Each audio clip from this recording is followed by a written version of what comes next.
bate, depois tchau. Ok.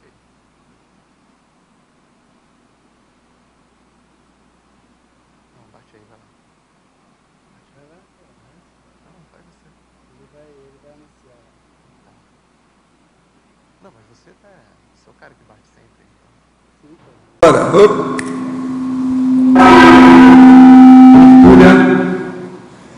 Minha gente, meu boa tarde para todos e todas. Hoje é dia 6 de fevereiro de 2013, quarta-feira. O verbete é de número 2560. Ele tem 4 páginas, tem 45 logias e 19 máximas. Eu chamo a atenção que a divisão do detalhismo tem 11 máximas. O tema é poliglotopensene. A especialidade é pensenologia. Quem redigiu o verbete é o professor Otto, que está hoje muito bem assessorado aí. Vocês precisam ter cuidado por causa do peso, né, das palavras. Cuidado com isso. Agora, definição. O poliglotopensene, eu quero lembrar que esse é o 12º verbete do professor Otto. Vocês estão morrendo de inveja? Cuidado. O poliglotopensene é o pensene caracterizado pelo uso de confort multilingüe, multicultural e multicognitivo para perceber, apreender, observar, analisar, julgar, assistir e posicionar-se perante as realidades e para a realidade do cosmos. A catárse tacpensênica, a elaboração ortopensênica babélica, a organização do fluxo pensene de modos diferentes, os orismos pensenes multilingües na condição de recorte específico do nódulo cognitivo, a orismopensenidade multilingüe, os lateropensenes poliglóticos, a lateropensenidade poliglótica, a ativação pensênica de todas as línguas constantes no cabedal mental somático da consim, o acréscimo de porcentagem conteudística a cada representação léxica multilingüe inserida na autopensenidade, o tratamento ortográfico e fonológico, sendo processos pré-lexicais, o autopolineuroléxico em si, armazenando principalmente informações semáticas e gramaticais, o armazenamento único para a cornucópia linguística, o mentalês, a base idiomática mental, o acesso direto às representações semânticas das línguas atuantes no micro-universo da consim, as chegas constantes dos amparadores, as inspirações, a telepatia, a pangrafia, o conscienciologês, o consciencies, a desassim, a homeostase holossomática, a autoparapolimaticologia organizada. Na remissiologia dos 15 verbetes, nós destacamos 5. Cérebro dicionalizado, linearidade da autopensenização, mentalês, multitraduciologia e poliglotismo interassistencial. Frase enfática. O poliglotopensene reúne, no ato da pensenização, todas as línguas à disposição da consim, homem ou mulher, a fim de dinamizar a cosvisão e, consequentemente, a autoparapolimatia. Você já escogitou sobre a importância do poliglotopensene? Qual o nível do autodiscernimento quanto ao multilinguismo teático pessoal? A bibliografia específica tem 2 fontes bibliográficas. Agora, a mega análise aí com João Paulo são 20 itens. Mega vocabulário, cosmovisão, proficiência, babelismo e atacadismo. Universalismo, estrangeirismo, multilinguismo, multiculturalismo e interculturalismo. Autopolineuroléxico, autoparapolimatia, autopoliglotismologia, intercomunicologia e omniculturologia. Lexicologia, pensenologia, mentalsomatologia, multitraduciologia e multiconformaticologia. Agora, o verbete hoje do dicionário é megatrinomiologia, o argumento é interdisciplinológico. Ele tem 66 itens. Agora, eu chamo a atenção para a série de trinômios que tem na taxologia, que são 10 tipos, que segue uma ordem funcional para a pessoa entender, para chegar até a condição de evoluciologia, ou do evoluciólogo. Agora, questionamento. Professor, no DAC Taxologia, página 1, item 7, trinômio das 3 centrais extrafísicas. As consciências que se dedicam a uma das centrais trocam de central de tempos em tempos, como se fosse um rodízio. Quem acessa uma das centrais tem acesso facilitado às outras duas? Não, aí depende da pessoa. Quase sempre isso diz respeito à paraprocedência da pessoa. Então, ela está habituada a uma determinada central. E aquela central é que ela tem acesso mais fácil. Geralmente, isso já vem com a paraprocedência. Na megavivenciologia, na página 2, o senhor poderia nos explicar mais sobre a isenção com que o serenão vive? Ele está isento de quê para melhor assistir? Ele está isento, por exemplo, da perturbação. Ele é imperturbável. Então, isso ajuda demais, né? Por aí, tira o resto, você vai ter uma série de inferências. Ao verbetólogo, professor Otto, em Pensenologia, página 6, 8ª linha, como funciona a elaboração ortopensênica babélica? Quando se pensa em Babel, se evoca um emaranhado de línguas distintas.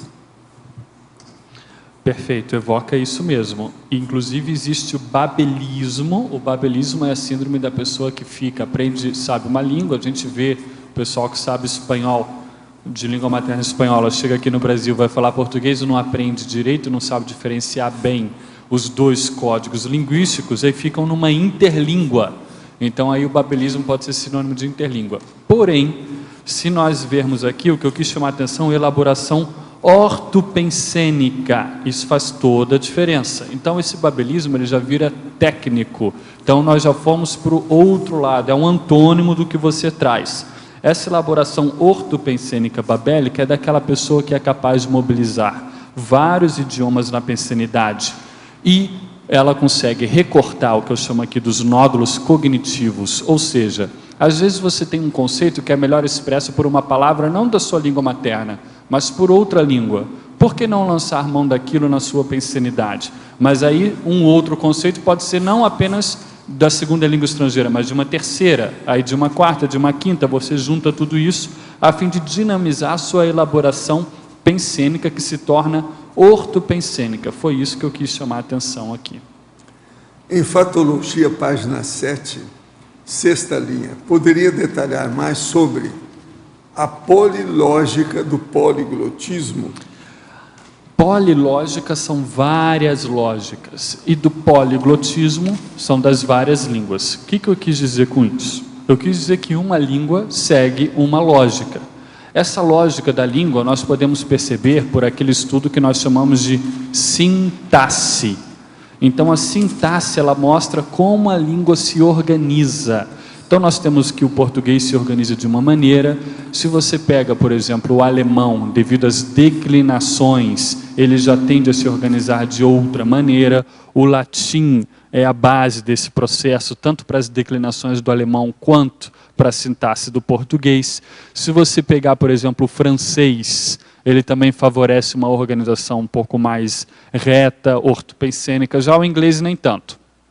Então, nesse caso, você tem diversas lógicas de organização do seu raciocínio, da sua pensenidade. Então, quando você consegue lançar a mão de todos esses idiomas, você, então, está trabalhando com uma polilógica. Você pode trabalhar com uma polilógica. O poliglotismo, então, ele induz, ele acarreta, ele traz como resultado essa multilogicidade.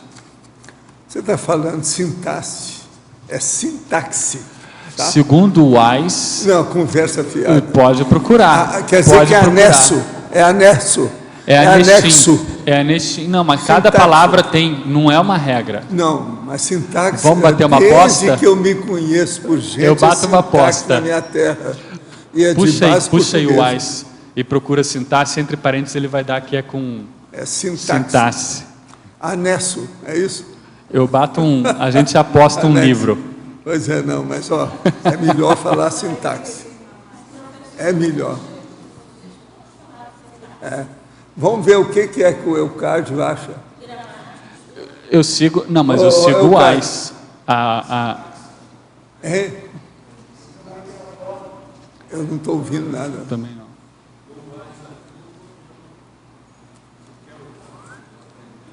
Sintaxe. Olha lá, ele aprendeu como sintaxe. O papai aqui aprendeu como sintaxe. Na minha terra é sintaxe.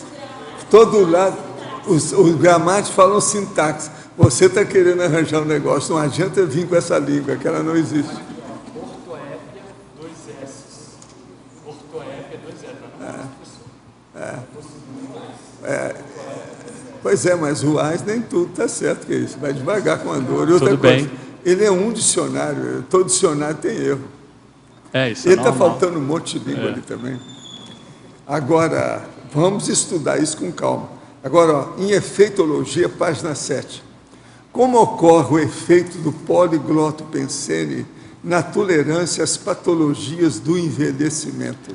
Isso é interessante. É sabido que, por exemplo, se fala muito de poliglotismo ajudando na prevenção de Alzheimer e tal. Aqui eu quero chamar a atenção para esse livro, para poder explicar bem esse tópico. Esse livro aqui, Bilinguismo, ele é de 2012, ele é recente. Bilingual Life and Reality.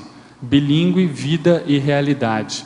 Ele é do François Grosjean, que é o pesquisador que mais produz nessa área. E ele fala aqui na página 95...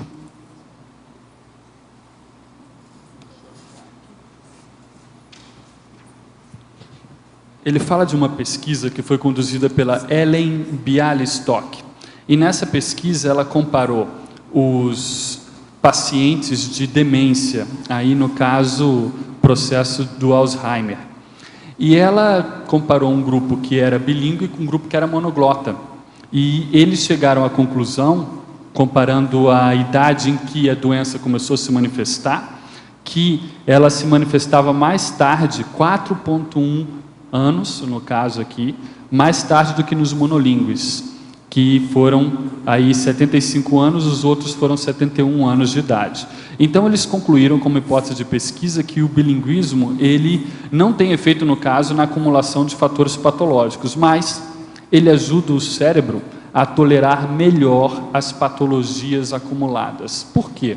Porque quando você trabalha com 2 idiomas, você tem que naturalmente inibir o outro. Então, seu processo de atenção, você tem que inibir, enquanto você fala em um, às vezes vem palavras, mas você tem que inibir para falar o outro. Isso é a divisão de atenção. Exato. Essa divisão de atenção ajuda, assim como qualquer outra atividade intelectual, né? Professor, poderia comentar no verbete do DAC, página 2, em complemento, habilitaciologia? Aqui eu digo o seguinte, o trinômio interassistencial, autorrenúncia, abnegação, autossacrifício cosmoéticos, compõe o teste de habilitação da consciência teleguiada autocrítica, a condição avançada de evolucióloga. Pela escala evolutiva das consciências, aquela consciência que esteja, ou consim, que seja teleguiada autocrítica, o próximo passo dela é ser evolucióloga.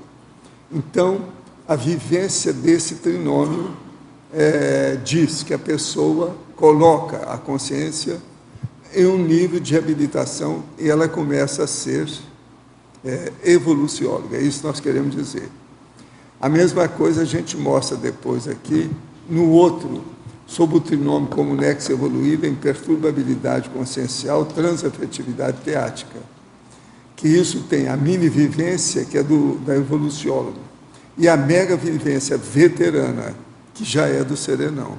Então, é para ver a passagem, o contraponto de essa passagem de transição, a transição entre um patamar para outro, do ponto de vista evolutivo.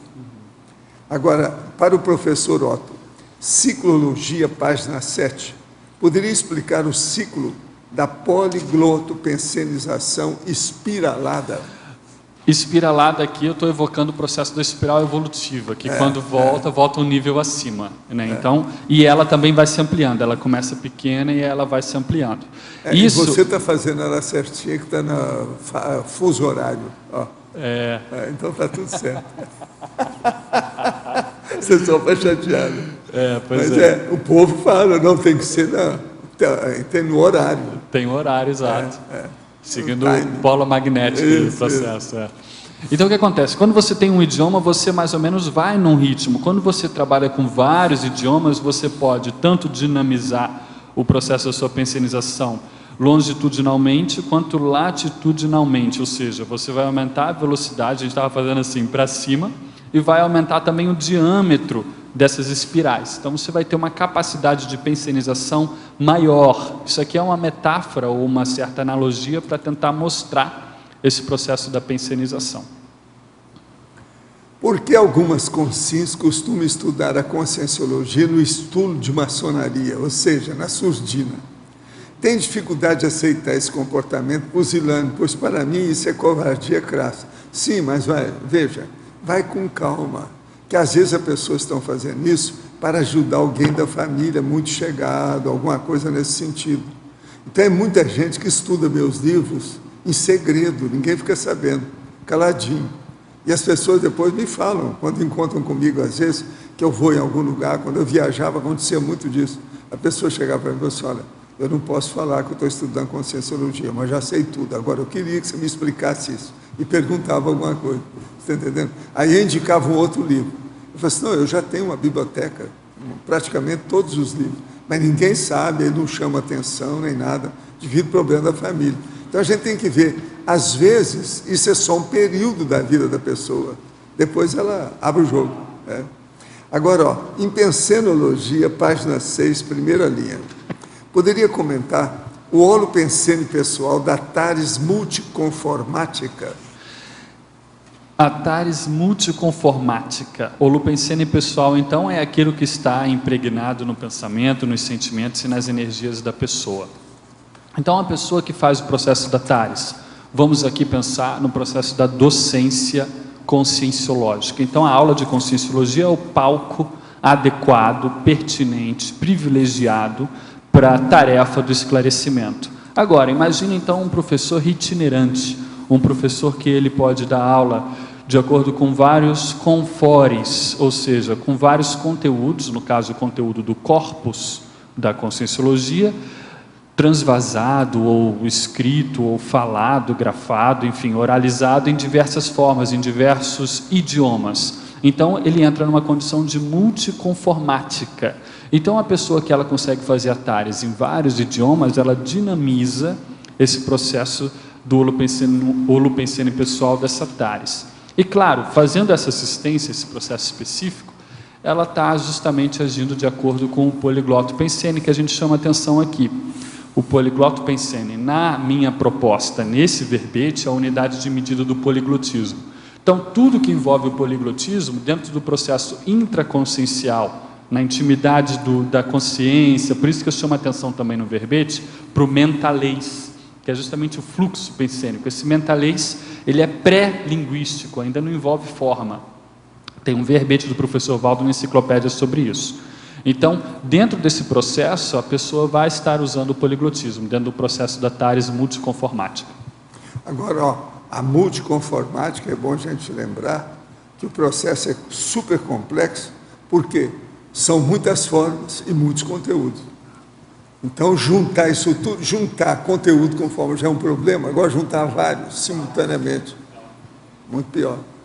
Agora, no verbete do DAC, página 1, em taxologia, gostaria que comentasse o item 02. É o trinômio duplologia, que tem o duplista, a autoprogramação existencial, que é a autoproex, e a mega-gestação consciencial, que é a mega-gescom. Isso aí é o seguinte, quando a pessoa chega nesse nível, que é o caso nosso aqui, por exemplo, o intermissivista já está nessa.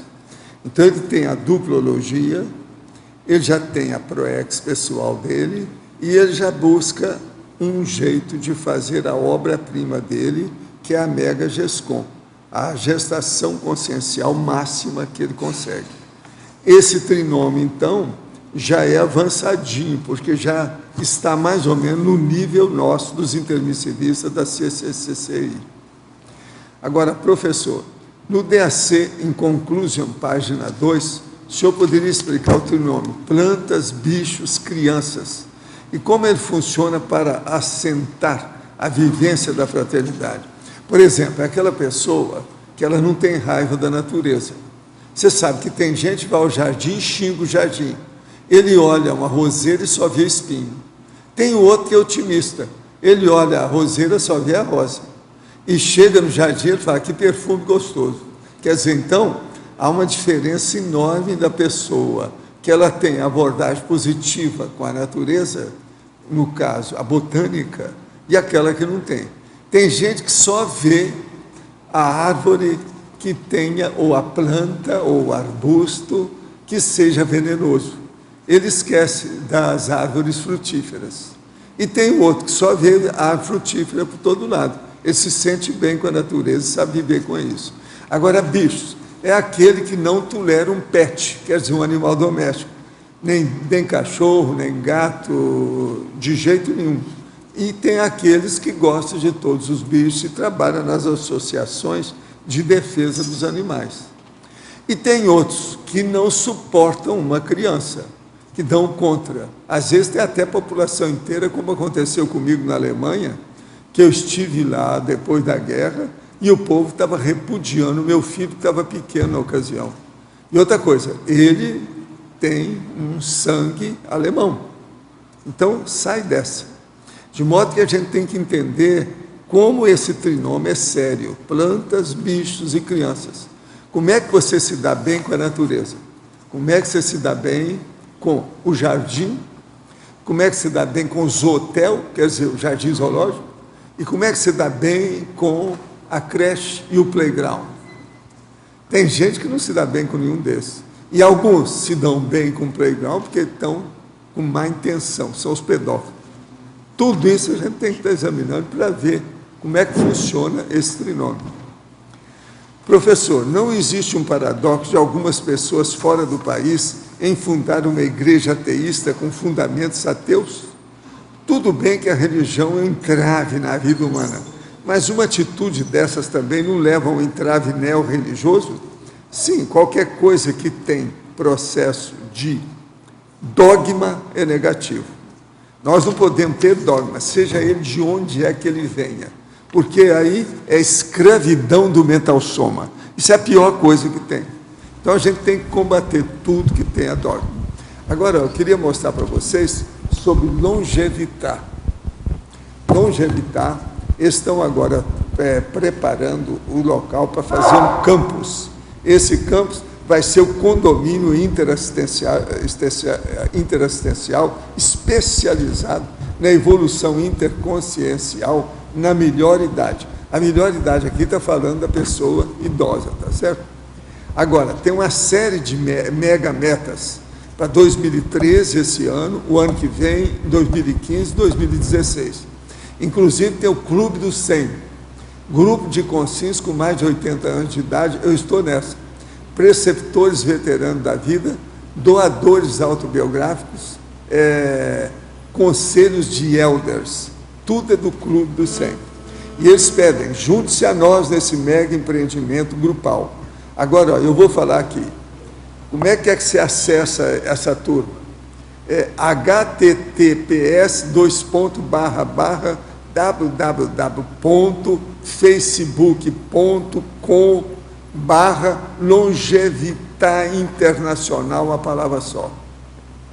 Agora, e-mail, longevita.contatos@gmail.com.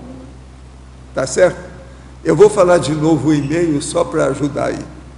E-mail, longevita.contatos@gmail, quer dizer, gmail.com. Eu acho que mais do que isso não é possível, né? Eu acho que dá, né? Dá para ver. Agora, vamos ver bem com calma a Cognovs, o Campus Longevità e o Clube do 100.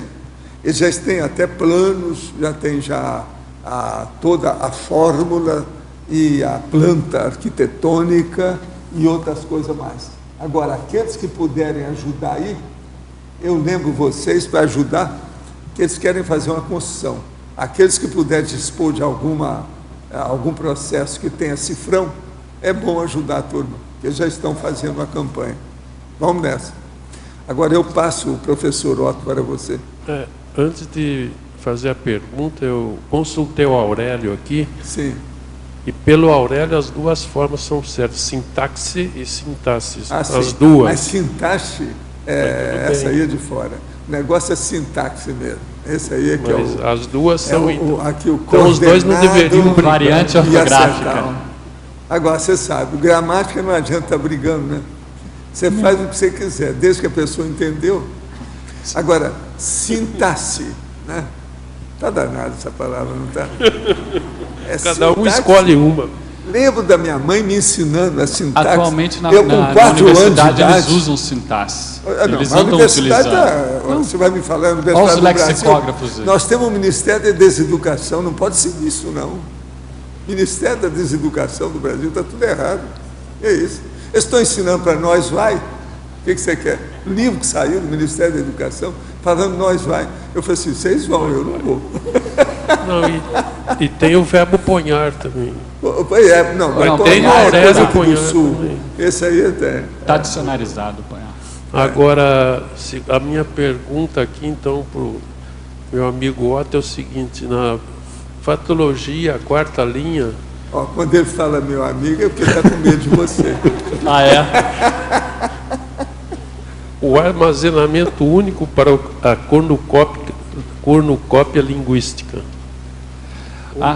Fala. Eu não sei, ele deve ser língua, né? Linguística. Linguística, é. Cornucópia, o armazenamento único para a cornucópia linguística. Vamos entender então cornucópia. A cornucópia, porque às vezes não fica muito claro aqui. Cornucópia vem do processo de mitologia, que era um vaso em forma de chifre, com frutas, flores que extravasavam profusamente. Isso tudo está aí no AIS. Símbolo da fertilidade, riqueza, abundância. Hoje em dia simboliza o comércio, a agricultura, enfim. Do ponto de vista da metáfora, fonte de riqueza, abundância, prosperidade e felicidade. Aqui nós estamos falando, olha só, de um processo de abundância de línguas, tá? Um processo de riqueza intelectual, riqueza de abordagem. Essa questão do armazenamento único é por quê? Porque há um debate nas ciências cognitivas, Arlindo. Ciências cognitivas é um pool, é uma reunião de ciências que entra a psicologia cognitiva, entra a neurologia, entra a inteligência artificial, entra até a filosofia, para poder entender a mente humana, é claro, ciência convencional. O que eles debatem? Bom, que as línguas, isso já era uma teoria antiga, eram dois campos básicos de estudos. A língua, ela se espalhava no cérebro, onde é que ela estava localizada? Alguns acreditavam que ela estava espalhada, outros que ela se localizava num local só. E depois, quando entra uma segunda, uma terceira, uma quarta língua, como é que fica? Cada língua ocupa um espaço diferente do cérebro? Era essa a pergunta deles. Mas não, as pesquisas atuais mostram que as línguas tendem a se sobrepor, a mais ou menos se assentar no processo da área de Broca, tá? E tudo aqui no hemisfério esquerdo, a área de Broca, tem a área de Wernicke, que é um processo que trabalha com conhecimento em geral. Agora, a linguagem, de um modo geral, ela mobiliza todo o processo do cérebro, todos os recursos. Por quê? Ela se assenta num processo de memória. A memória também é outro problemão para eles, né? Para o processo da neurologia. Eles não sabem onde é que está. Então, você mobiliza também o processo do sistema límbico, que entra com o processo das emoções. Você mobiliza tudo que existe. Agora, não tem esse negócio de cada língua estar num lugar do cérebro. Não, elas tendem a se sobrepor, a estar mais ou menos armazenada num único local. Por isso que eu botei armazenamento único. Na fatologia sexta linha, a inexistência de tradução mental obrigatória. Perfeito, porque o que acontece? Um pouquinho antes ali você tem, no item anterior, Arlindo, o acesso direto às representações semânticas das línguas atuantes no micro-universo da Consim. Então, o que acontece? Você vai aprendendo uma segunda, uma terceira língua, com o tempo, no início você pode até recorrer à tradução para ajudar a consolidar aquele conhecimento, aquele termo, né, aquela expressão na sua pensenidade. Tá? Mas, com o tempo, e segundo as pesquisas também de toda essa área das ciências cognitivas, você pode acessar diretamente o léxico daquela língua. Então, esse é o alto polineuroléxico que nós estamos falando. Não há necessidade de pagar pedágio para a sua língua materna para passar por ela. Não necessariamente. Depois, com o tempo, você já consegue passar direto o processo do italiano. Você já vai direto no italiano, não precisa recorrer ao português. Então, é isso, é a inexistência da tradução mental obrigatória. Tá? Em várias teorias e metodologias de ensino de idioma já advogam esse processo. Tem metodologia que não recorre nem à língua materna da pessoa para ensinar. São diferentes tendências teóricas aí dentro. Então, eles já vão direto. Agora, tem gente que gosta de traduzir. E aí tem um paradoxo, porque no início muitas pessoas falam, não, é bom não traduzir. E aí você aprende e não traduz. Aí quando você sabe bastante, aí você tem que traduzir. Você é obrigado a traduzir para você, por exemplo, trabalhar. Então é um paradoxo. No início você não traduz quando você não sabe nada. Aí quando você sabe alguma coisa, aí você começa a traduzir. Então, agora, ó, existe também aquele caso da tradução sem necessidade. Tem um cara que virou para o outro e falou assim, olha, eu vou falar um mega pensene, trivocabular, de alta expressão técnica, científica. Então ele falou, olha bem, você que é médico, borborigmo, 2 pontos, arauto pré-flato. O que você acha? Não é perfeito? No entanto, a linguagem é técnica. Você entende o que é isso aí que eu falei? Tudo direitinho, entendeu? Fala primeiro. Borborigmo. Borborigmo. Borborigmo. Olha aí o que é borborigmo. Otto. Arauto, é a segunda parte Arauto eu entendi bem. pré-flato. São 3 palavras, tá? 3 Certo, expressões. porque há um hífen lá, pré-flato. Sim. Não tem nada de prefácio, não, hein? É pré-flato. Tá certo? Pode ser o prefácio Pois do é, flato. mas não é. Tá certo? Otto. Pois não, Otto, Tânia, vamos lá. 3 questões. Vamos lá. A primeira, você pode desenvolver na argumentologia, exemplologia, você Posso. pode desenvolver os 3, principalmente o maxi, poligloto, pensene? Posso sim, Tânia. Vamos lá. Poligloto pensene. Virando. Página 8. Sim, mini poligloto pensene. Então, o poligloto pensene, que aí é um emprego de estrangeirismo vocabular. Você vai falar então lá de política, você fala, não, foi um coup d'état. Coup d'état, no caso aí, é golpe de Estado. Eles usam isso em inglês, por exemplo, eles recorrem a essa expressão que é francesa. É francesa, Você, por exemplo, fala o partisan. Lá, ou você Isso. fala que você não tem nenhum A partido. Rosa Luxemburgo foi uma partizã. Pois é, então. Pois é, né? Então, veja, tudo nessa área da política. E o que acontece? Você está lançando mão de estrangeirismo vocabular. Ok, principalmente na oralidade. Mas isso não tem grande pujança, grandes efeitos num processo de pensenização multicultural, multicognitiva, multilingüe maior. Isso não tem grandes efeitos. Claro, tem naquela linha de, enfim, atividade intelectual específica, mas não tem grandes efeitos na sua vida como um todo. Agora, você aprofundando, você vai entrar então no maxi poligloto pensene. Lembremos-nos aí, Tânia, daquele dicionário do Renzo Tosi, que o professor, inclusive, já deve ter acabado de ler, já está com outro, Ali, o que acontece? Em cada definição dos termos, em cada comentário, em cada escólio que ele trazia sobre cada entrada, cada pensata, ali o que acontece? Você estava utilizando, ele começava com latim, às vezes remontava ao grego, aí vinha como é que aquilo ali tinha sido transladado em alemão, traduzido em italiano e francês, então ele estava usando o que nós chamamos de code switching. O que é isso? Aqui é a mudança, é a troca de código. Troca de código. Código aqui é o código linguístico, é um sistema de linguagem, é um idioma. Então você vai empregar expressões, às vezes até algo um pouco maior. E ele não sofria de escoliose, é bom você falar. Esse processo da escoliose é complicado. E aí o que acontece? Você está aí com um code switching sintático, técnico e erudito, no caso da obra do Renzo Tosi, já é um maxi poligloto pensene de alto nível de expressão, correto? Correto. Agora, quando a gente entra, a gente não sabe se qual é o processo consciencial, a ficha do Renzo, então a gente não pode falar, mas a obra trabalha basicamente com um processo aí de ciência aí quadridimensional, ok. Agora, se nós trabalhamos com o processo do mega poligloto pensene, o mega aí é 1 milhão de vezes, não é isso? Então você tem um emprego de um alto polineuroléxico, que é a nossa ideia aqui, que é o dicionário cerebral, sinonímico, antonímico, analógico, poliglótico. Mas onde é que você vai empregar isso? Na sua mega GESCOM. Mas qual é o diferencial? Parapolimático. Então esse para aqui faz toda a diferença, esse prefixo. Por quê? Porque isso implica o que nós falávamos lá no almoço, no processo das vivências do corpus, dos conceitos da conscienciologia. Não é só um processo teórico, é um processo de vivência, porque envolve um processo de multidimensionalidade, de assistencialidade, de cosmoética. E aí você, então, a partir dessa vivência, você vai ter um processo de autoparapolimatia, que vai enriquecer e será enriquecido também, ou seja, é um ciclo, é um processo de feedback, pelo autopolineuroléxico. Então, quando você tem tudo isso, você entra num processo de mega poligloto pensene. Ok. Agora o outro é o mito. O mito... Você pode falar desse mito? Posso. O mito da proficiência idiomática nativa. Então, o que acontece? A pessoa, quando ela entra para aprender o idioma, ela tem que ter o idioma nativo, ou seja, aquele nativo do idioma, mas o nativo tem vários problemas. Por quê?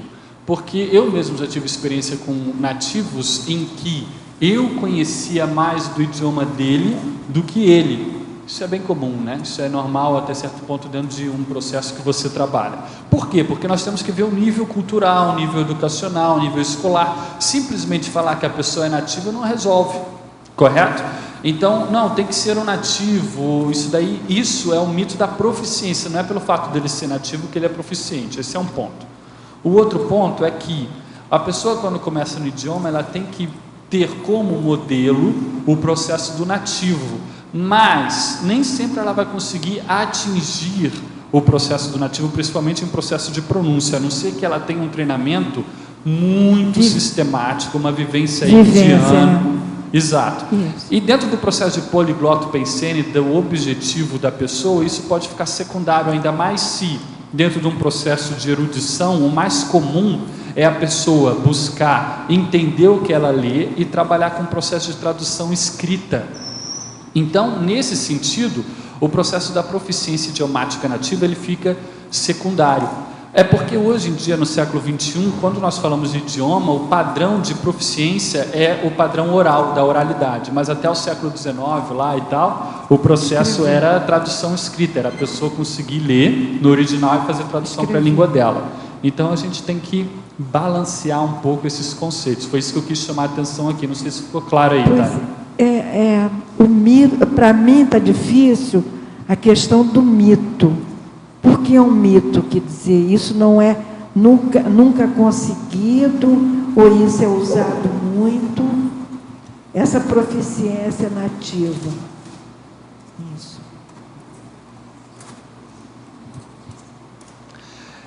Tânia, no meio do pessoal que trabalha com idiomas, isso é muito comum.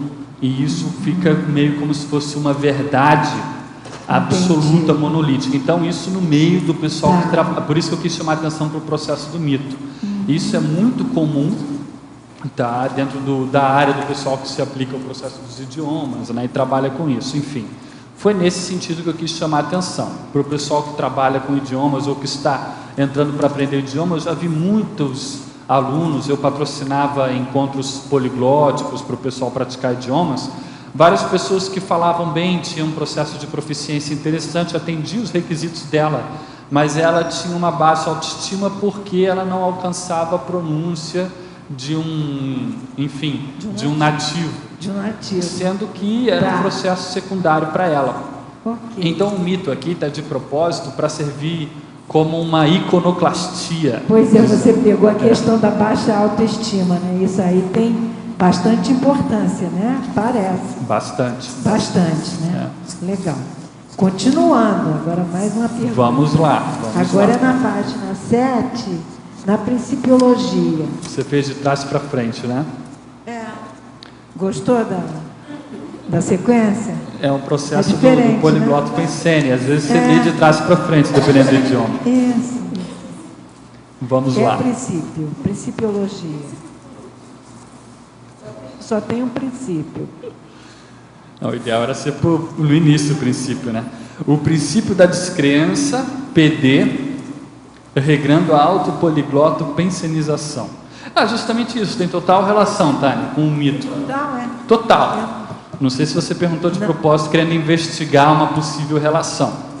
Tá? Então, o que acontece? Você tem a sua autopoligloto pensenização, mas tem muita coisa que é falada por aí, inclusive outros verbetes que eu vou trazer mais aí à frente, falando do processo de falar dezenas de idiomas, isso e aquilo. Por quê? Porque esse mercado dos idiomas, principalmente da língua inglesa, movimenta bilhões. Então, a gente tem que ir com calma. Tudo que entra muito dinheiro, processo de mercado, processo de business, a gente tem que ir com calma. Então, o ideal para esse ir com calma que eu estou falando é usar o princípio da descrença, ver as experiências que a pessoa tem, e a partir disso ela vai regrando, ela vai vendo como é que funciona a poligloto pensenização dela. Até porque cada um aqui de nós vai ter uma experiência muito particular com isso. Né? Dentro da sua história de vida, da sua holobiografia, dos idiomas com os quais trabalhou, os idiomas com os quais tem rapport devido a um processo de passado, de holobiografia, ficha evolutiva, enfim, holomemória, paragenética. Então, a gente tem que ver isso tudo. E não dá para ir no bico dos outros, você tem que ter o seu princípio da descrença. É essa a minha visão do processo. Isso não era banal, não. Foi bem sutil, tá vendo? Por isso que eu tive dúvidas, muitas dúvidas. Agora, para terminar... Pode perguntar. Na efeitologia... O último efeito, o efeito do poligloto pensene na tolerância. As patologias do envelhecimento. Esse aí é o grande finale, né? Esse é o grande finale, tá. As patologias do envelhecimento aqui, nós podemos pensar, por exemplo, no Alzheimer, por exemplo. O que acontece? É sabido, sabe-se, que qualquer atividade intelectual ajuda a prevenir processos de demência, processos de degenerescência ou degeneração cognitiva aí, tá? Agora, o que acontece no processo do poligloto pensene é um processo de poliglotismo, é um processo intelectual na base. Antes de tudo, antes da interação com as outras pessoas, tem um processo intelectual, tá? Então, o que acontece? Quando você mexe com diferentes línguas, você está necessariamente mexendo com o seu processo de atenção, divisão da atenção. E, às vezes, falando com uma pessoa, o ideal seria que nós pudéssemos ser babélicos, mas ortopensenicamente babélicos, como foi uma pergunta lá no início da tertúlia. Ou seja, você poder usar vários idiomas porque aquilo ali catalisa a sua comunicação, porque, às vezes, um conceito é melhor expresso num outro idioma. Mas como nem sempre é possível, você tem que inibir uma língua. Isso é muito comum, não sei os outros colegas, as experiências que têm, mas às vezes eu estou falando, vem os conceitos num idioma, mas eu tenho que inibir aquilo e manter na língua que eu estou usando. Senão você, em vez de ficar com ortopensene, fica com otopensene. E isso daí é justamente o que eu ponho lá no antagonismo, modo monolíngue e modo multilíngue, na penúltima linha do antagonismo. É isso, a pessoa tem que inibir uma língua às vezes. E quando ela inibe, ela está trabalhando com os processos de atenção. Então, isso tudo, de acordo com a pesquisa que foi feita pelo pessoal da academia, que estuda bilinguismo, Tânia, que está nesse livro aqui, tá? Então, essa pesquisa teve uma atenção bastante grande da imprensa, porque eles chegaram a essa hipótese de trabalho, que o processo do bilinguismo, poliglotismo de modo geral, ajudava a prevenir, ou seja, a idade em que essas doenças apareciam era maior do que no grupo monoglota. No grupo monoglota, por exemplo, Alzheimer apareceu aos 70 anos, no grupo poliglota apareceu aos 75 anos. Então, ele ajuda na tolerância às patologias, ou seja, as patologias vão ocorrer, mas você tem uma tolerância um pouco maior, margem de manobra mais dilatada. Então, ok, muito obrigada. De nada. Professor, sou iniciante no trabalho com as energias. Estou mais atento aos pensenes e aos ambientes pelos quais circulo em minhas atividades. Ao ir ao meu curso de Direito, é perceptível uma mudança gradativa do ambiente. No início das aulas, estou em pleno equilíbrio. Já na segunda aula, me sinto pesado. Ao terminar a aula e chegar em casa, tenho que trabalhar com energias e ler obras da Conscienciologia para mudar meu padrão. Venho carregar de vibrações menos agradáveis da faculdade. O que devo fazer? Exteriorizar a energia no ambiente, fazer o estado vibracional quantas vezes for necessário, é uma saída. Confesso por inabilidade minha, tenho dificuldade. Agora, o ideal nesse caso aí é o autoencapsulamento, mas você tem com dificuldade até de exteriorizar a energia, estado vibracional, está danado. Você tem que trabalhar mais isso. Uma coisa é certa, essas coisas estão acontecendo com você para você desenvolver o seu parapsiquismo. Agora, um advogado ou um juiz que domine a energia, ele vai funcionar melhor do que os outros profissionais. Pense nisso. Às vezes, tudo isso é uma crise de crescimento para você. Olhe o lado positivo disso. Professor, no verbete do DAC, impremissum, poderia explicar o trinômio. Trinômio, estado vibracional, EV, arco voltaico crânio-chacral, auto-mega euforização. É justamente o que o nosso amigo perguntou aí antes. É o que a gente precisa. O EV, arco voltaico e mega euforização. Com isso, a pessoa domina as energias. Dominando as energias, ela caminha mais depressa para se assenhorear da vivência de todas as parapercepções. Inclusive, ela vai chegar na pangrafologia, a pangrafia, com vários fenômenos simultâneos, e ela podendo acessar o objetivo ao mesmo tempo, através de 3 acessos diferentes. Então, é bom a pessoa pensar nessa condição. Outra coisa que você está perguntando, trinômio, automacrosoma, self para microchip, ectoplasmia pessoal, ectoplastia pessoal. Poderia também explicar o conceito self para microchip? É o seguinte, isso aí é como se fosse um input extrafísico que foi colocado na pessoa dentro daquilo que a gente chama de parabiônica. Foi mexido, então, no processo da paragenética da pessoa e, através do psicossoma, que vai fazer a organização do corpo humano dentro da nova genética, aquilo influi. E aquilo é o time pills, quer dizer, é pílula do tempo. Aquilo vai abrindo com o passar do tempo e a idade da pessoa. Então, de acordo com a necessidade dela, desde que seja processo de interassistencialidade, vem aquele suporte ou aquele processo de enriquecimento, quer dizer, um problema de fora para dentro, mas que na verdade é tudo lá dentro mesmo, mas que vai ajudá-la a desempenhar a tarefa de assistência. Isso é que é o paramicrochip. O que nós estamos falando aí no caso é quando é feito na consciência, através da paragenética, antes dela ressomar. Professor, quando passamos por momentos difíceis da vida que envolvem as questões de reciclagem ainda emocionais, pode ser também preparação para a intermissiologia, para os resgate de consciência? Sim, perfeito. O senhor poderia aprofundar sobre esse assunto? Não. O problema é o seguinte, tudo que acontece com a pessoa, no caso aqui, ela está fortalecendo e ampliando a sua cosmovisão para poder fazer uma assistência maior quando ela passar para a segunda dessoma. Então, é muito importante todos os fatos que acontecem dentro do universo da vida dela como consim, para prepará-la para como consciência oportunamente. De modo que, às vezes, isso tudo, a primeira coisa que você tem que olhar, no seu caso, por exemplo, você tem assistência, que eu te conheço. Então, tenha confiança nessa assistência, enfrente o problema, já sabendo que é daí para mais que você vai fazer na segunda dessoma.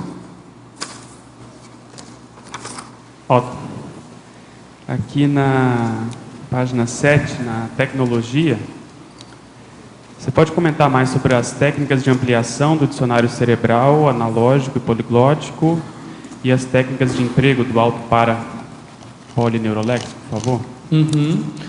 Como é que a gente pode ampliar esse dicionário cerebral analógico?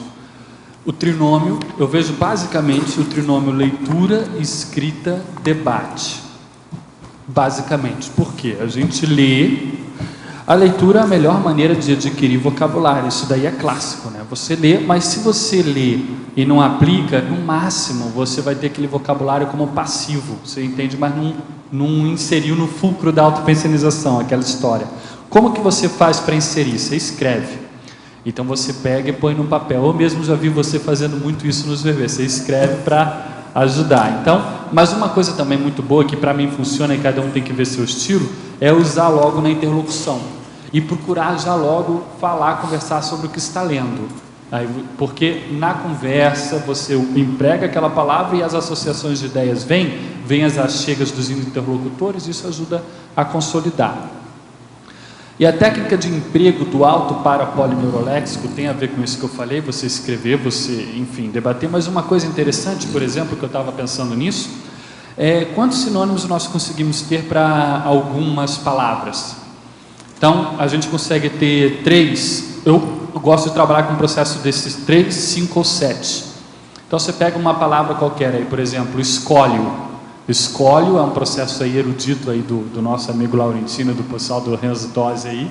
Como é que você vai trabalhar? Escólio é um comentário, é uma anotação, é muitas vezes as margens, mas você pode ter glosa, também tem a ver. Aí se você expandir, você entra em hermenêutica, exegese, por aí você vai. Tem até aquele verbete, né? Exegese conscienciológica. Aí eu usei 5, mas o ideal seria 7, 10, 12. Então você vê como é que você está no emprego do seu alto para O Laurentino é um escoliasta.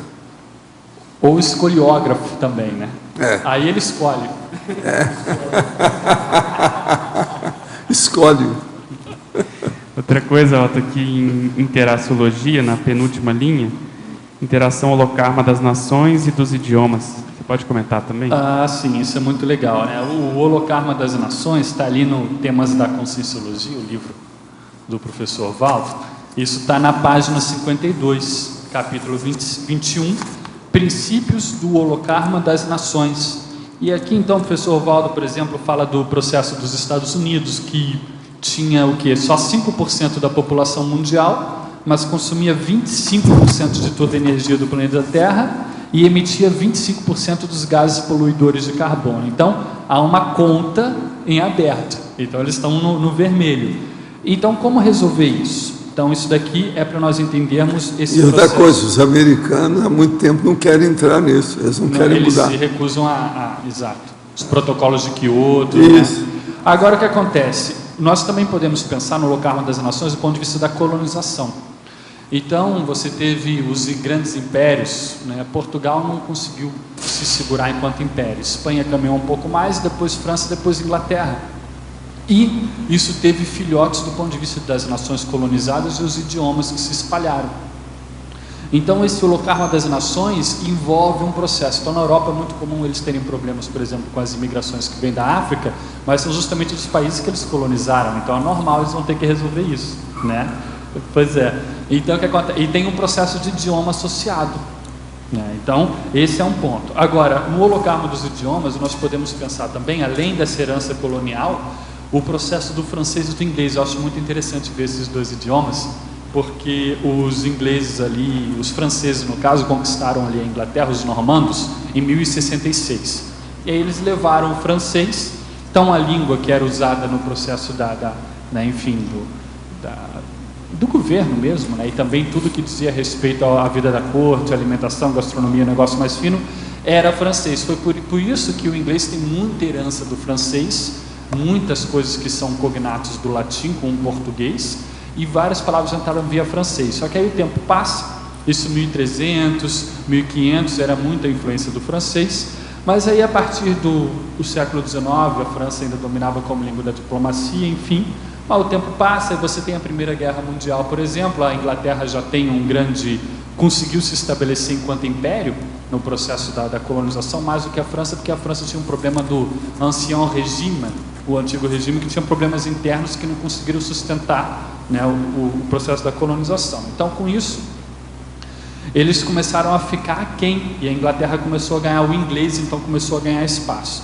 E aí depois da Primeira Guerra Mundial teve aquela conferência, no caso, de Paris, 1919. E é muito interessante porque ali é o começo do processo da interpretação simultânea, que eu ando estudando para um outro verbete, que ali eles começaram, o francês então era a língua da diplomacia, era a única língua em que as tratativas eram realizadas. E é curioso que foi nesse evento de Paris, 1919, que eles deixaram o inglês ter o mesmo status. E a ironia é que foi em Paris, porque tinha o presidente da Inglaterra, o presidente dos Estados Unidos, e eles, como ganhadores da guerra, eles queriam estar no mesmo status. E o francês conseguiu se manter mais por causa do prestígio político, que até hoje ele vive ainda de um prestígio já decadente, mas ele ainda consegue sobreviver em função disso. Então, é muito interessante nós observarmos essas relações, né? Aí, no caso, francês e inglês são os idiomas que eu mais gosto de trabalhar. Mas se a gente pegar, por exemplo, o espanhol, o português mesmo, esse negócio vai longe, a gente analisar por esse viés. Otto. A 7, patologia, antepenúltima linha. Abordagem multifacética aos construtos. Multifacéticas são de multifacetas. Então você pega um poliedro, o símbolo lá da Conscius, aqui ó, a capa desse livro aqui. Cada quadradinho seria uma faceta. Aí você pega então a realidade tem aquele princípio da relatividade linguística. Então, cada idioma lhe ajuda a pensar, abordar a realidade de um modo, e vice-versa. Há uma interinfluenciação entre o idioma e o pensamento e vice-versa. Então, o que acontece? A partir disso, você consegue ter uma abordagem aos constructos, no caso aí pode ser um paraconstructo também, exato, a partir de diferentes abordagens. Isso aqui nada mais é o processo do poligloto pensênico, com um modo de aumentar o nosso processo de abordagem, de cosmovisão às realidades. Esse é um viés para atuarmos. É uma maneira de ajudar a gente a atingir a autoparapolimatia, que eu coloco lá na frase enfática. Você coloca aqui, que acho que tem muita relação, na página 8, crescendologia, o crescendo sintaxe para sintaxe. Isso aqui é uma hipótese de pesquisa minha, essa parasintaxe aqui, ou sintaxe, né, como queiram aí. Então o que acontece? Aqui eu imagino que você tem a sintaxe, que é o processo dos idiomas, ok? Cada um tem o seu. Mas aí você tem a parasintaxe. Como é que funciona essa parasintaxe? No meu ponto de vista, seria um estudo de intraconscienciologia. Como é que funcionaria? As ciências cognitivas tentam abordar isso. Não estaria muito relacionado. Total. Como é que funciona a sua organização pensênica? Do ponto de vista de você tem as percepções, as sensações, as parapercepções.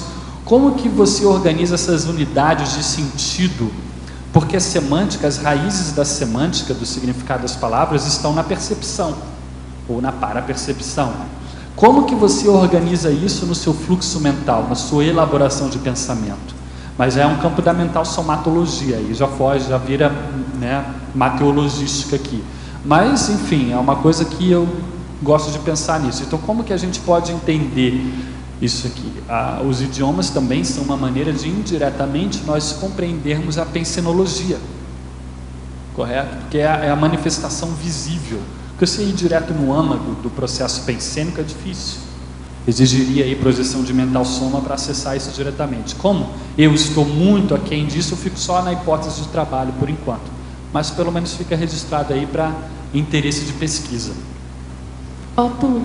De nada. Otto, continuando esse assunto, eu queria que você discorresse um pouco sobre a questão da organização do fluxo pensênico. Você colocou aqui na pensenologia, em relação aos diferentes idiomas, que eu acho deve ser muito interessante, assim, perceber isso, enfim. Você tem alguma experiência, assim, enfim? Dulce, você chegou aí no nódulo, que eu falo até de nódulo, né? Esse daqui é o que eu falo ali na estrangeirismologia, o nervus rerum, que em inglês eles chamam de core, em francês eles chamam le vif, né? Le vif du sujet, ou seja, aqui é o osso, é o principal do verbete. O que é? Ali na quarta linha de baixo para cima, os orismos pensênicos, a organização do fluxo pensênico, né, de modos diferentes.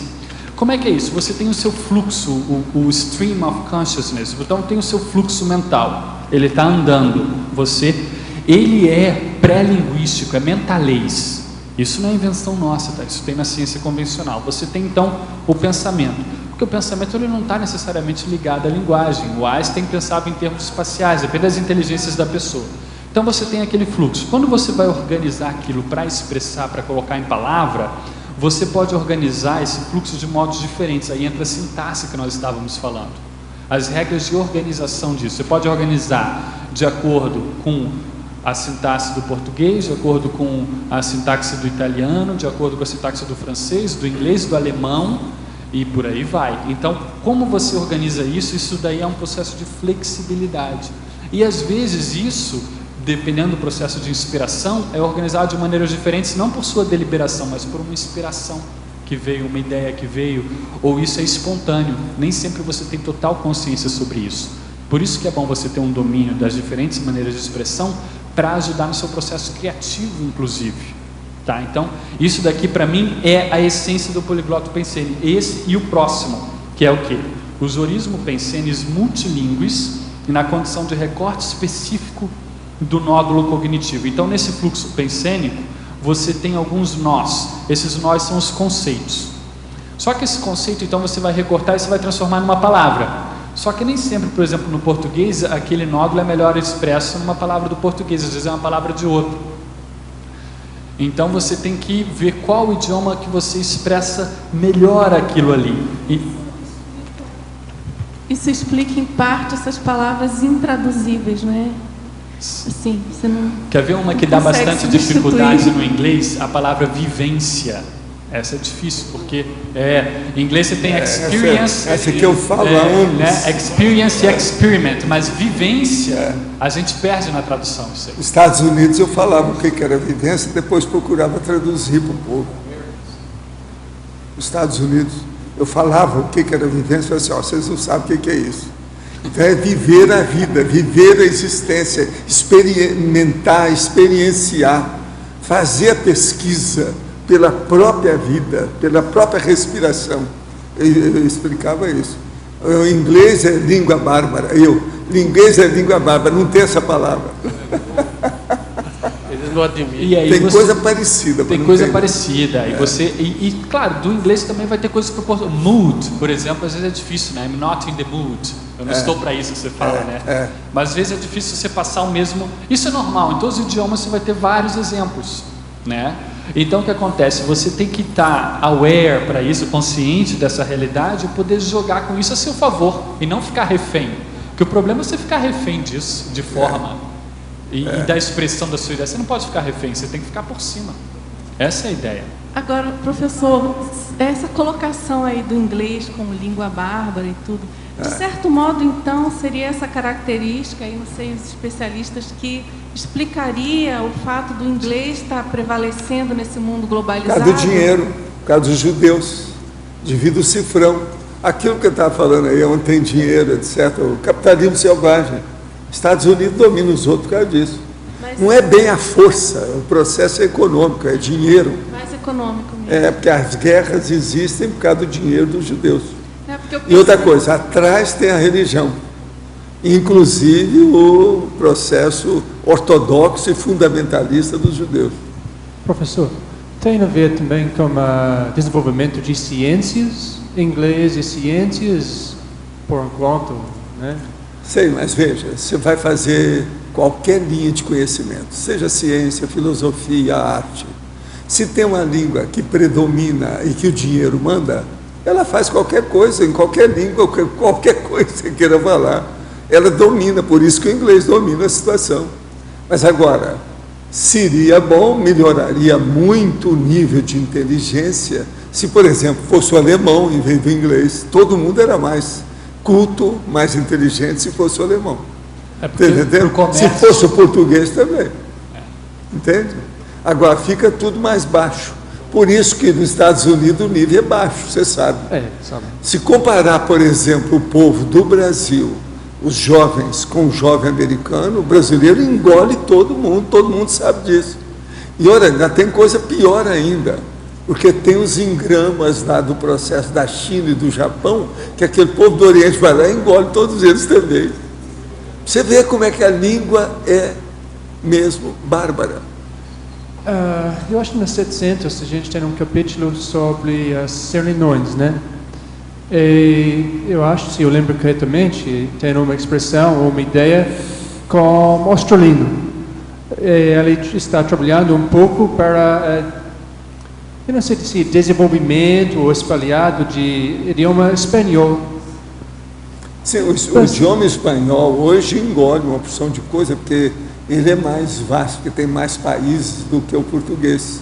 Ele é bom. Outra coisa, eles estão dominando uma série de condições agora no próprio Estados Unidos. Por isso que lá eles falam aquele processo pejorativo do hispanos. Você já viu? Chicanos. Tem vários desses. Brazuca. Está entendendo? Contra os brasileiros. Estuda porque eles estão entrando. Agora, do ponto de vista de se uma pessoa, por exemplo, é da Espanha e ela começar a aprofundar o processo de ciência, ela engole da turma de inglês. Se o cara é da China e começar a aprofundar o processo da ciência, ele engole a turma de inglês. E por aí vai. A mesma coisa o brasileiro. Então, o idioma, ele condiciona o nível de awareness, aprofundamento, de hiperacuidade da pessoa. Porque ele é a base do processo, você está pensando nele. A coisa mais séria do idioma é o que você pensa. Agora, pensar em inglês é uma coisa, pensar em português é outra coisa muito diferente. É muito melhor que o português. Agora, isso a pessoa tem que vivenciar. Porque se ela tiver paixão, se a língua materna dela, a língua natural dela é inglês, ele nunca vai admitir isso. Ele tem que vivenciar isso. Entendeu? Ok. Agora, eu já falei isso tudo, você sabe, eu já falei isso tudo nos Estados Unidos, na Inglaterra, sim, tudo. Sim, já falei. E outra coisa, isso não adianta que isso aí não tenha outro tipo de racionalidade. Não há questionamento muito sobre essas coisas, não. Todo mundo sabe que inglês é língua bárbara. Tranquilo. Fim de papo. Valdo, terrível isso, né? Mas é assim. Não faz muito tempo, eu vi na televisão, eles estavam entrevistando pessoas nos Estados Unidos, num bairro chique, não é gente ignorante, e perguntavam onde fica o Brasil. A maioria falava África, e não sabiam onde ficava o Brasil. Não, mas isso todo mundo sabe, que americano é analfabeto em geografia. Mas isso é antigo, isso aí vem mais de século, todo mundo sabe disso. Eles são totalmente analfabetos. Por quê? Eles acham que o mundo é Estados Unidos. Por exemplo, eles são o mundo, Estados Unidos da América. Isso está errado. Eles não são Estados Unidos da América, eles são alguns dos Estados Unidos. E o México? Como é que é? O México também é. E o Brasil? Também é América. Agora não. Eles acham que eles são os donos do mundo. Estados Unidos da América é eles. América é eles. Acabou. Não existe outra América. Então, tudo deles é pensado desse jeito. Agora, veja, isso o que é? Isso é a síndrome de inferioridade de quem não tem mais monarquia. Como eles não têm a monarquia, eles resolveram ficar nisso. Por isso que os americanos babam pela Inglaterra, o reinado, aquelas coisas todas deles até hoje. Ainda tem muito disso. Eles gostam do negócio. Entende como é que é? Então, por quê? Porque está faltando aquilo. A gente nota, por exemplo, eles desejariam fazer isso lá naqueles estados, naquelas cidades lá junto de New York, sabe? Que são mais avançadas dos fathers, os fundadores, etc. Que eles aumentam o preço, fazem uma opção de coisas. Eles desejariam fazer castelo, mas é que não fica bem. Isso os americanos me falaram. Cara de milhões. Você está entendendo? Eles falaram, não, eu desejaria ter a castelo aqui, mas é que não fica bem dentro do processo nosso. Entendeu? Ele falou para mim, um deles, esse nosso amigo de Montauk, que era um grande, já estava lá, muito dinheiro, e aposentado, e ele mora em Montauk. Ele mesmo me falou isso. Você está entendendo? Que eles desejariam ter a castelo, coisa grandona, fazer aquelas coisas imensas, aqueles castelos que tem assim, tudo plano, e você vê 1 quilômetro antes de chegar, você vê o castelo. Você está entendendo? Tudo cheio de gramado. Entende? É isso. Ele desejaria era isso. Está entendendo? Mas é que não pega bem lá. Está entendendo? Porque seria uma imitação óbvia, você está entendendo, da Inglaterra. Agora para o Otto, não é questão aí do verbete, é questão seguinte, eu percebo que o pessoal de língua hispânica, além do babilismo, eles têm um sotaque carregado, mais até do que os outros, que é uma língua próxima. Agora, outro dia eu vi na Globo News, um russo deu uma entrevista, ele tinha um português perfeito, não tinha sotaque nenhum. E talvez de outras línguas também, eles podem até ter sotaque, mas não tem esse babilismo. Quando é do espanhol, é muito difícil perder sotaque carregado e babilismo. Como você analisa isso? Porque tem a questão do idioma em si, mas também tem o sotaque tem um componente psicológico muito forte, a gente não pode negligenciar também. Às vezes a pessoa não quer abrir mão das raízes dela, tem uma resistência com o processo do outro idioma, no caso o português. Isso pode ser processo de vidas passadas, enfim, não se esqueça que bem ou mal há um processo colonial por trás e tem gente que tem dificuldade de abrir mão disso, correto? E aí se a pessoa não abre mão disso e aí aqui não abraça essa nova cultura, ela nunca vai. Isso às vezes é até inconsciente para ela. Ela nunca vai abrir mão do processo do sotaque dela, porque o sotaque marca a origem da pessoa. Agora, o sotaque em si, ele às vezes é até charmoso, a gente tem que ir com calma na análise do sotaque. Sotaque, se ele não for muito carregado, mesmo do espanhol é bonito, mas eles têm sotaque carregado em geral. Exato, eles estão no que a gente chama de interlíngua, né? Não estão nem no português nem no espanhol mais, estão no meio, a gente não sabe o que é, interlíngua. Então isso daí é um processo que acontece. E realçar que brasileiro lá também faz isso, né? Porque lá na língua, e começam até a inventar palavras que não existem. O tal do portunhol, que é muito comum. Agora o processo do bárbaro, né? Estudando lá as coisas, o processo para o grego, bárbaro é uma palavra do grego que é uma onomatopeia para balbuciar. Então todo mundo que não era grego chegava na Grécia, para eles falava qualquer coisa, é bárbaro. É criança. Então tudo que não é grego é bárbaro. Não aprendeu o idioma. Então os gregos tinham um processo também de umbigão até certo ponto aí dentro da situação. Então vem daí o processo do bárbaro. Agora, uma coisa que você falou ontem, do processo do inglês bárbaro na sua visão sendo não ajudar a pessoa a desenvolver uma lógica maior, isso está perfeito. Todo mundo sabe disso. Todo mundo sabe disso. Todo mundo sabe. Do inglês, nós vemos que o verbo mais complicado em inglês tem 8 formas diferentes. O português, no mais simples, o verbo amar, só no indicativo presente tem 6. Agora imagine todo o resto. Então a complexidade de pensamento para alguém que fala português, agora, ele tem que... Sabe o que eu acho também? Essas línguas bárbaras igual ao inglês, elas não terminam, elas são fragmentárias. Por exemplo, as nossas palavras são muito mais completas. A do inglês nunca são. Entende? Então isso é muito sério. Por exemplo, o alemão tem um pouco mais de força por causa disso, que eles emendam. Você está entendendo? Emendam os afixos, a situação toda. Então, o inglês não, ele corta tudo. Eles têm preguiça de falar. Está entendendo? Quer diminuir. É uma simplificação burra. Em vez de ajudar, piora. Agora, é lógico, no comércio, na venda das coisas, comércio melhora, para o comércio então, melhora. por exemplo, é um processo mercantil, são os mercadores, os mascate. Americano é judeu, mascate. Anda de um lado para o outro vendendo as coisas, judeu. Entendeu? A base é essa. Dinaro. Soldi. Otto. Sim. Por gentileza, já que estamos falando em alemão, eu queria que explicasse as duas palavras do estrangeirismo. Sprachbund e Sprachgefühl. Sprachgefühle. O Sprachbund, cadê o nosso amigo aqui? O nosso amigo, falar besteira aqui, ele vai... não, ele é tranquilão. Sprachbund. Então, o que acontece? Esse Sprachbund aqui, ele significa, e ao pé da letra, união linguística, language union, para voltar no processo do inglês. Então, o que acontece? Essa união linguística, ela é muito usada, viu, Eucardio, num processo de análise do multilinguismo dos países. Eu peguei desse livro aqui, o Babel No More. Tá? Esse livro aqui, ele fala do processo dos hiperpoliglotas, Babel No More. Então, o que acontece? Aqui, você tinha ali na Índia, eles usavam esse termo para mostrar o quê? O indo-europeu, no caso o sânscrito, ele não é da Índia em si, ele veio, as tribos indo-europeias invadiram a Índia do norte e se misturaram com as línguas dravídicas no sul, que ali era o Tamil, o Kannada, o Telugu, por isso que a Índia é aquela coxa de retalho. Então o que acontece? Isso tudo é uma mistura de línguas. Agora o que acontece? Se você tem isso dentro de um processo intraconsciencial, eu quis chamar a atenção para isso, por isso que eu coloquei Sprachbund intraconsciencial.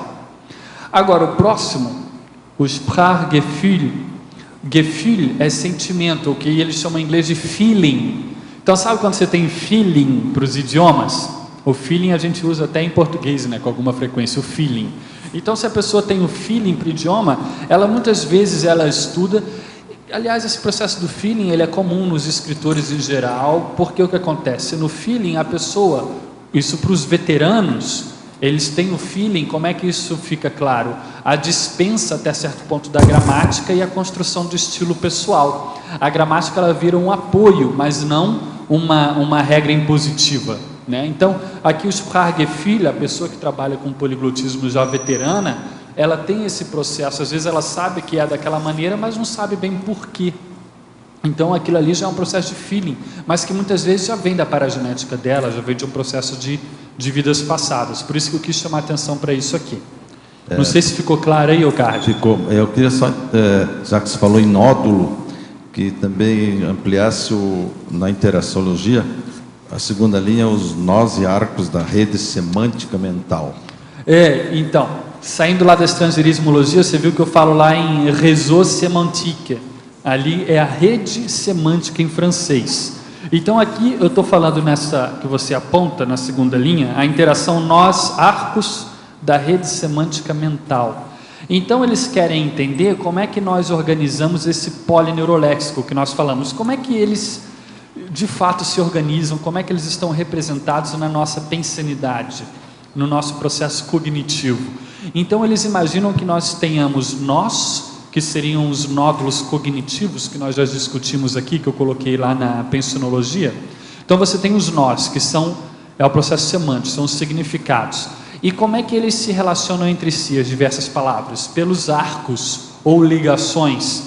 Agora, dentro do processo das ciências cognitivas, eles então têm vários modelos, várias hipóteses de trabalho para como que esses arcos realmente ligam as palavras. Então, é por uma relação hierárquica, tipo na matemática, né? Você tem os conjuntos, aí você tem os hiperônimos e os hipônimos. Então, hiperônimo, que é a palavra que engloba tudo, meio de transporte, e os hipônimos, você tem os diferentes tipos de veículo, carro, moto, navio, avião, todos esses são hipônimos dentro do hiperônimo. Então, como é que eles se organizam? É por hierarquia, por relações lógicas, são por relações gramaticais.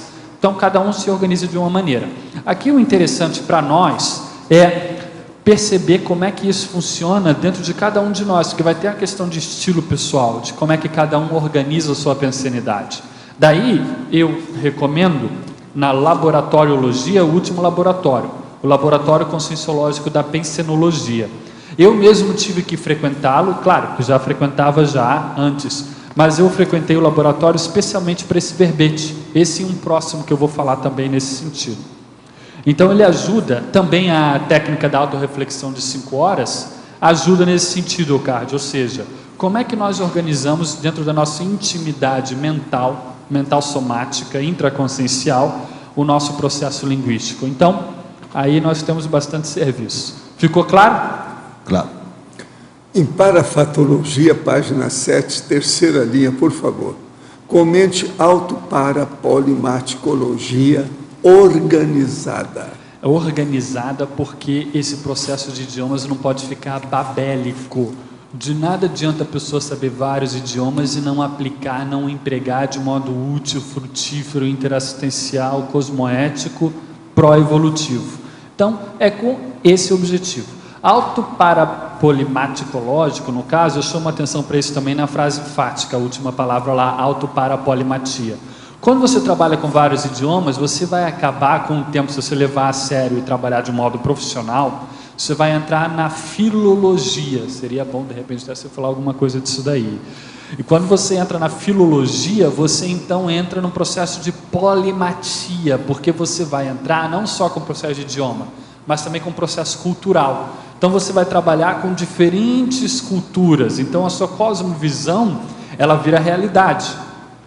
Então isso, como é que fica quando nós expandimos para um processo multidimensional? Isso tudo é muito sério para a gente pensar. Então, isso aqui fica como um desafio para todas aquelas pessoas interessadas nisso, inclusive eu em primeiro lugar. Então, autoparapolimaticologia organizada. Organizada é por causa do processo do emprego útil. Professor, quero levar a minha duplista à Foz do Iguaçu no mês de maio. Qual dica o senhor daria para ajudá-la a desinibir-se e pisar aí na CCCI, na minha companhia? Olha, diga para ela que nós vamos estender um tapete arco-írico de todas as cores e ela vai ser recebida como a rainha. Pensa bem, a rainha de Goiânia, que vai estar visitando Foz do Iguaçu. Fala isso para ela. E a hora que chegar, a gente fala aí com a turma e abre as portas. Aqui está sempre todo mundo de braço aberto para quem chega. Mas agora, num caso desse especial, a gente tem que ver essa rainha, como é que vai ser. Professor, o senhor já pensa em traduzir seus livros para o chinês para que sua próxima ressoma na China possa usá-los? Como será o raciocínio se a língua chinesa é mais pobre que o inglês? A conscienciologia não será prejudicada pela limitada língua chinesa? Olha, eu já tenho o início disso, já tenho algumas coisas minhas publicadas já na China. Agora, o processo todo não é esse, não. É que eu já vi que eu não vou na próxima ressoma para a China, não. Então, isso aí me livrou dessa história. Ao que tudo indica, parece que as coisas andaram mudando, melhoraram. Então, eu não preciso, eu posso trabalhar num lugar ainda piorzinho, que precisa de mais assistência, que parece que o processo é a África. Na então, África o problema agora é a África. Agora, na África, francês, eu vou inglês, ter que falar, árabe e português. Eu vou ter que falar uma série de idiomas, fora o principalmente Swahili. Dialeto. Entende? Tem um monte de dialeto desse que você tem que entrar. Tem que entrar. Otto, eu deixa eu fazer uma pergunta, não sei se está no contexto, mas eu acho que sim. Eu tenho uma tendência, dependendo da região que eu estou, por exemplo, se eu for para o Rio Grande do Sul, daqui a pouco eu estou puxando um pouco o sotaque de lá. Aí eu vou para Minas, daqui a pouco eu estou falando popopó, né? Eu vou em inglês. Morei um tempo nos Estados Unidos e tinha um americano que falava português. Ele falava o português assim, meio... Mas você é assim? Se eu sou assim, eu tenho essa tendência. Você se adapta logo? Se adapta rápido. Adapta rápido. Pois é, tem um amigo nosso que tem uma teoria sobre isso. Vamos ver. Você sabe qual que é, né? Vou pegar leve a pessoa. Ele foi macaco babuíno recentemente. Vai ver que é isso. Mas eu não sei se tem alguma explicação, porque isso desde que eu sou pequeno, eu já tinha essa tendência, né? Eu não sei se é só um processo de assimilação. Isso aí é a tendência do artista. Tendência do artista. Tendência do artista. Então eu já puxo para o verbete aqui, ali na página 6, quando eu coloco em pensenologia, terceira linha. O poligloto pensene, carregado no 100, exemplificado pela imersão holopensênica. Você faz uma imersão holopensênica, só que é um processo lastreado no sentimento, por isso que ele falou processo artístico. E é o acting, é a interpretação. Acting out. Exato. É o ator, entende? Você é um ator nato, o problema é esse. É que você ainda não entrou nessa área, se você entrar, você faz se dar bem. Eles aumentar o som, não entra nessa área. Já saiu, agradeça.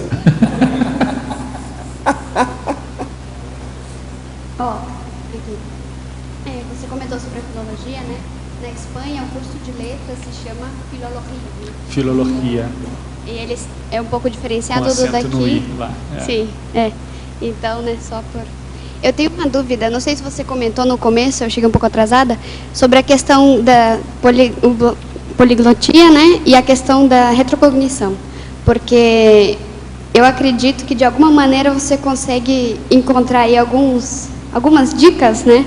Por exemplo, você chega e fala com alguma pessoa de outro país, e mesmo que você não saiba o idioma, parece que você vai abrir a boca e começar a falar, né? alguns idiomas. Como você vê? A filologia tem nos cursos de letras aí, mas no Brasil fica num nível aí de pós-graduação tal, isso tem também.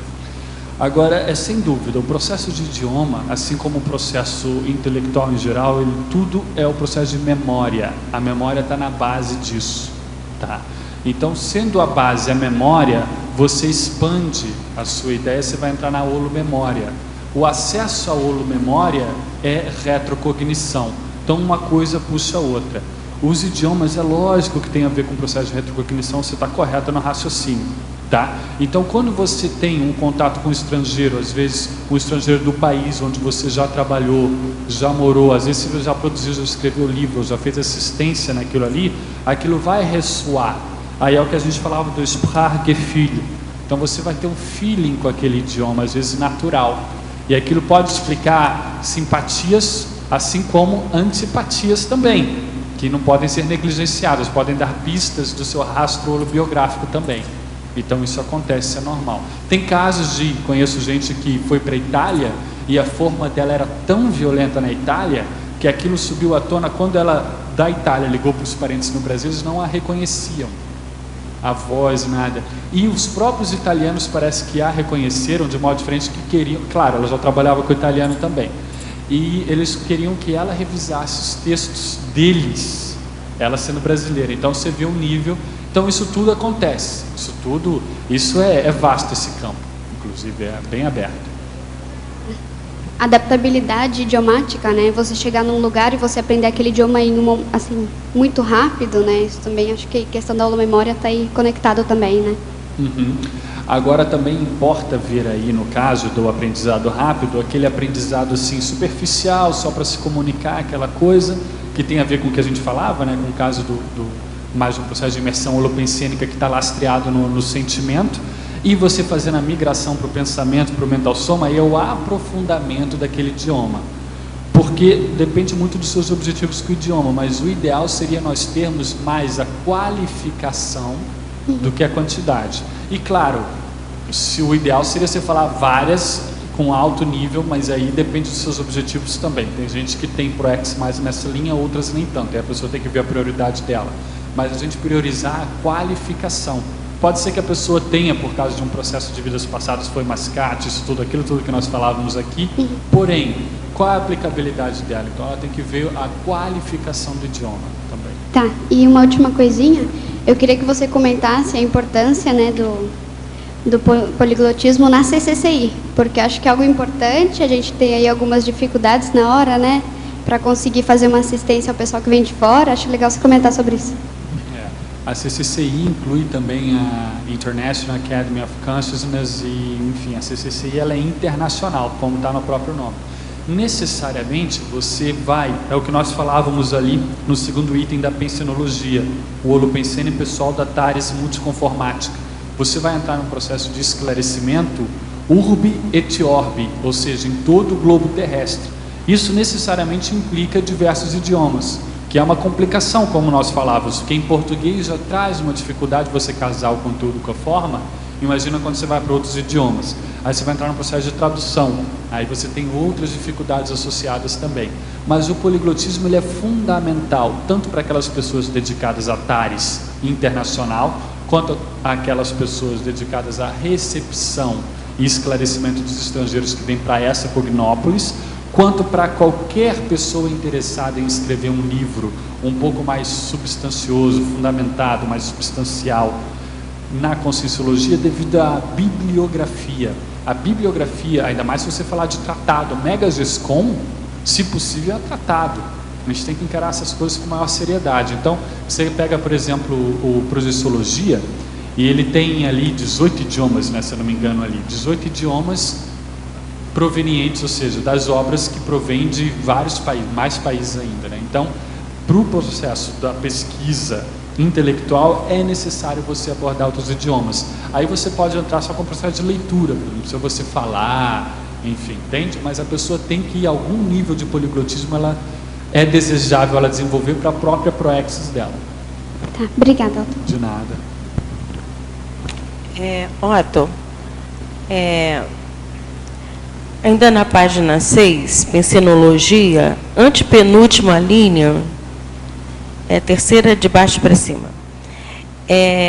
Quando você fala sobre os zoorismo pensenes multilingues na condição de recorte específico do nódulo cognitivo. Queria que você já abordou sobre o nódulo cognitivo, mas nessa abordagem aí da linguística, para mim é uma novidade. Nova. Eu gostaria que você porque falasse sobre essa questão. Eu sei. É porque não é bem linguística nem antropolinguística, coisa linguística antropológica, não. Aqui, Rosa, é um processo mais de ciências cognitivas. Sim, então, nessa que eu estudo, nessa linha. Mas em relação à língua, como esse nódulo, porque nódulo seria, no caso, seria um nó, né? Um nó. Um nó, né? Mas é um nó. Um nó. É e um como nó. é isso aí? É um feixe de informações? Como é que é isso? Perfeito. Um feixe de informações poderia ser um sinônimo. No caso aí é um conteúdo. Nódulo cognitivo é um nó de conhecimento, então é um conteúdo. Correto? Então o que acontece? Você tem no seu fluxo pensênico ali vários conteúdos que se organizam, tá? Para você expressar. Você pode imaginar, por exemplo, nem sempre é assim, porque às vezes um conteúdo, para se expressar, você precisa de 2, 3 palavras que você cria expressão. E às vezes essas 2, 3 palavras você pode juntar numa palavra só, que aí dá a palavra sesquipedal. Mas vamos supor que cada nódulo fosse uma palavra. Então você tem ali na frase 3, 4, 5, 6 palavras, cada um é um nódulo. Tá? Agora o que acontece? Aí é que está. Nesse recorte das palavras, às vezes para aquele nódulo, Rosa, não é a palavra do português. Às vezes a melhor maneira, a melhor forma para você passar aquele conteúdo é a palavra de um outro idioma. Entendeu? Então, por exemplo, você vai numa padaria e aí você pede queijo mussarela. Às vezes aí você pede, eu quero 200 gramas. Aí a pessoa corta para você 150. Não, mas eu quero 200. 150 era em português. Aí a pessoa vai cortar 220. Não, eu quero 220 era em francês. Não, mas eu quero 200. Aí ela vai lhe dar então em alemão finalmente. Entendeu? Então o que acontece? Aqui, esse Sprachgefühl, eu posso falar o feeling para os idiomas, mas é melhor uma palavra só. É o princípio da concisão, o princípio da economia vocabular, da economia linguística, tudo vai, então fica melhor. Então é nesse sentido. E lá onde você pesquisou estava escrito realmente nódulo. Nódulo. Dá uma olhada. Porque o nódulo dá a ideia de um nó, onde no caso na linguística, por exemplo, na cognição, seria um problema que está ocorrendo ali. Seria nosográfico, né? Não. Então, não, aí nesse desculpa. caso, esse nódulo é um nódulo positivo, neutro. Você pode ver ali na interaciologia, inclusive, que perguntaram, acho que o Cardio perguntou lá em cima, a interação nós-arcos. Então, o que acontece? Isso você procura naquele dicionário de ciências cognitivas. Ele está lá no ciclo. Na parte de ciências cognitivas só tem 2 livros lá. Tem um do MIT, que é o Instituto de Tecnologia de Massachusetts, e tem esse outro que é um dicionário francês que foi traduzido para o português de Portugal. É o Tiberghien, se eu não me engano, o diretor daquele... Tiberghien, o sobrenome, né? Estuda lá. Você pode estudar várias entradas, léxico mental, pega lá tudo que diz respeito a esse processo de idioma e você vai encontrar isso lá. Porque vai em um encontro, no caso, do que significa na medicina um nódulo, né? Entendeu? Por isso que aí processo da polissemia. Você vê, a gente está falando de polissemia em um idioma, Rosa. Imagina quando você envolve vários idiomas. É como eu falava, nós não podemos ficar reféns disso. Você ficar refém de forma é uma vergonha. A gente tem que sobreparar esse processo. Porque aí você vê como que é a língua, né? Na nossa cabeça, quando você já tem uma coisa, um vocabulário já entronizado, você já vem com aquela forma pensênica. Aí quando você vai estar com outro sentido, num outro, né, significado, e como fica isso, né? Aí eu fiquei pensando, né? Aí no caso, até pensei no nosso cordão de prata, onde tem realmente um feixe de informações, né? Ali seria, então, nesse caso, nesse sentido aí, seria um nódulo de informações. Exato. E o poliglotismo ajuda justamente nisso, essa flexibilização que você teve que fazer. O poliglotismo aí, no caso, o poligloto pensene, né? Mais atuante, ele ajuda E aí o conceito para isso, Rosa, é o que eu falo aqui no primeiro da estrangeirismologia, o divergent thinking. É quando a pessoa consegue separar mais rápido, isso é um efeito que o poliglotismo dá para a pessoa, ela separa melhor o significante do significado, aí na linguagem lá do Saussure, ou o conteúdo da forma. Ela separa mais rápido e trabalha melhor com isso, entende? Que é o que a gente... fala isso. Claro, é uma das dicotomias fundamentais dele, né? Mas só para a gente ficar aware. São os vícios.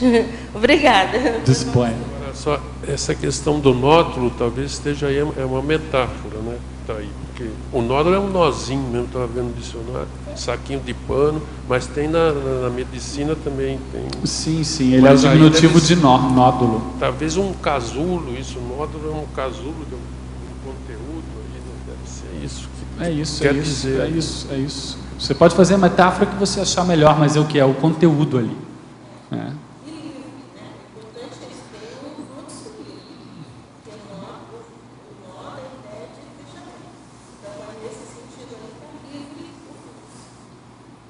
O fluxo está livre, mas às vezes você quer expressá-lo.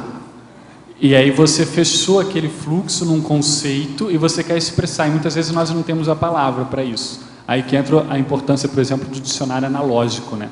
O dicionário analógico é bom para isso. A gente às vezes tem uma ideia e não sabe como expressar, né?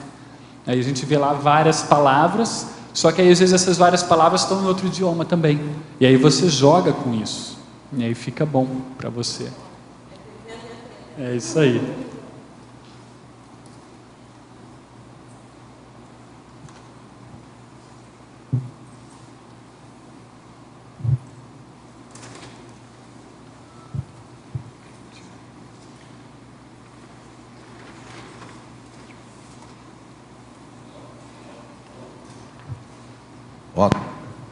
Vamos lá.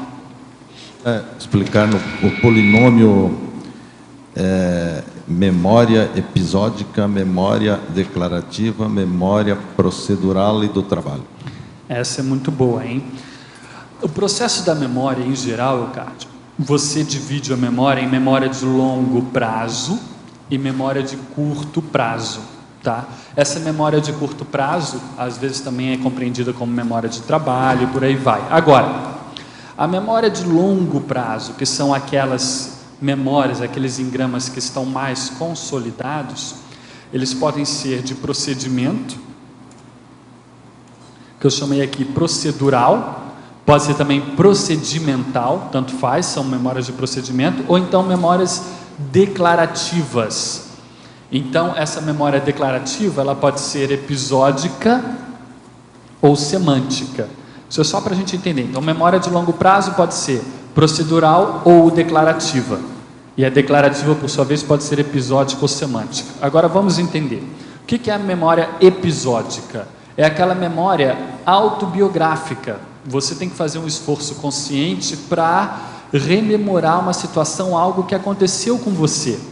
Tá, então, são, por exemplo, aí as lembranças que nós temos de coisas que aconteceram, lembranças até infantis, e ela também dá muito problema, às vezes, nas questões de dificuldade de falsas memórias, ou então quando você sabe de alguma coisa, mas não sabe de onde.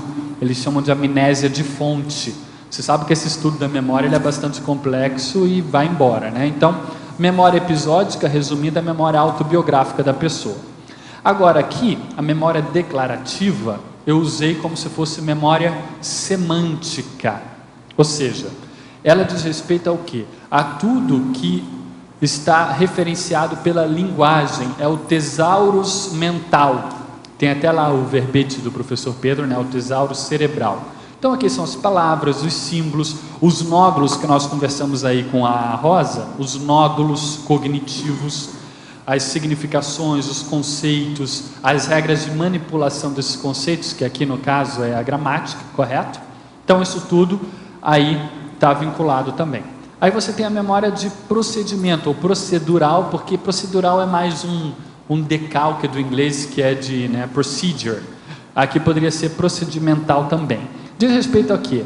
Você, quando vai dirigir, você não precisa se lembrar como é que dirige, ou como você vai andar de bicicleta, já está automatizado, é um processo inconsciente, psicomotor, Então, o ideal é que isso aconteça no processo do idioma também, ele fique automatizado na sua pensenidade, acarretando na desobrigação, digamos, da tradução automática que eu falava lá antes.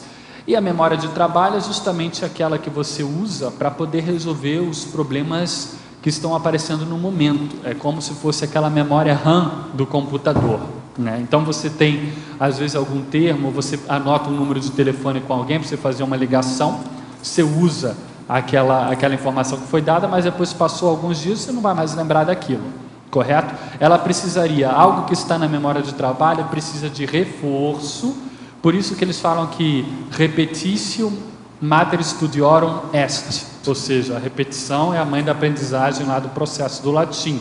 Se você não ficar revisitando, não ficar reforçando para você consolidar as neossinapses do conteúdo que está na memória de trabalho, aquilo não vai ficar bem claro para você, não vai entrar na memória de longo prazo.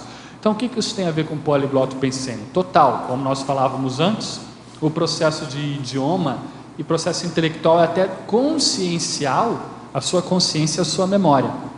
Então, a memória episódica. Eu, por exemplo, aprendo muito quando conversando com as pessoas ou interagindo, as pessoas me corrigem. Ali eu não esqueço mais aquilo que ocorreu. Memória semântica é então o que você vai intronizar, o que você vai incorporar, introjetar do que foi aprendido. É o conteúdo em si. A memória de procedimento, então, quando aquilo ali fica automatizado, e a sua memória de trabalho fica mais rica. Então é isso que eu quis dizer nesse polinômio, que poderia ser também uma espécie de crescendo, se você quisesse, um crescendo funcional aí no caso. Complicado, mas... Complicadinho, mas ele é necessário. E aí, se você me permite também, olha lá, na fatologia, na página 7, isso daí está na base do que eu chamo ali da segunda linha da fatologia, o tratamento ortográfico e fonológico sendo processos prelexicais. As coisinhas são, às vezes até meio, pode parecer chatinho ou teórico, mas não é, isso tudo é ciência e nos ajuda a entender melhor o que a gente chama de autopolineuroléxico, pelo menos para a gente ter uma visão maior. Então, no processo de polineuroléxico, isso aqui que eu vou falar explica por quê. Muitas vezes a gente esquece a palavra, mas lembra do conceito, do conteúdo, isso é muito normal. Por quê?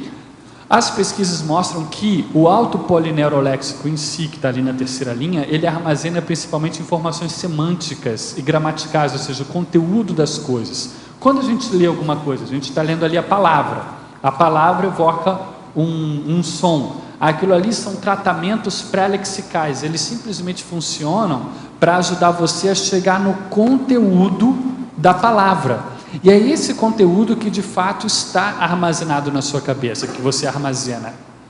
Agora, quando você trabalha com esses conteúdos, depois você tem que recodificar, você tem que codificar de novo em ortografia, em som, para daí poder expressar. E aí também tem uma outra dificuldade. Então a dificuldade está nas duas pontas, tanto na recepção quanto na expressão. Então isso é para a gente lembrar que o autopolineuroléxico, ele armazena principalmente os sentidos, o processo semântico. E o processo ortográfico e fonológico, ele é um processo pré-lexical. Ele é um processo que é mais difícil de você inserir. Por isso, a importância que nós demos à memória aqui. Entendeu? Falando em pré-lexical, notei que você citou 2 vezes a palavra pensata.